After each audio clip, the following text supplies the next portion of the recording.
I'm going to show you how to import data from a web page in Microsoft Excel. So we go to data and then we go to from web. So we click on that.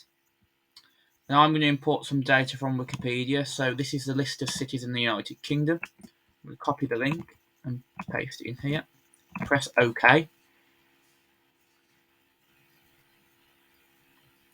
So this should be a list of cities in the UK. So we've got all these tables that have come from the web page. So all I want is essentially the list of cities. You can load it, but I want to edit it. So to edit it, you press transform data.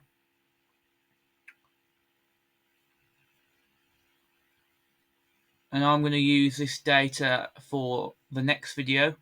So I want to actually remove some columns. So what I'm going to do is to remove columns, I right click and just press remove. So remove image, remove year granted, and remove city council status. And I'll keep those in. So I'm going to press close and load.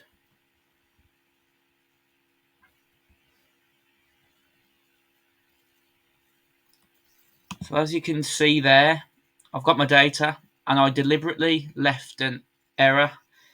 As you can, in row 2, it's got the actual headers. So to make that row 1, I go into query, press edit. So that opens up Power Query again.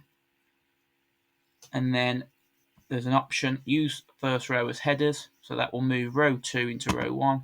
Press that. And then press close and load. And that is how you import data from a web page in Microsoft Excel.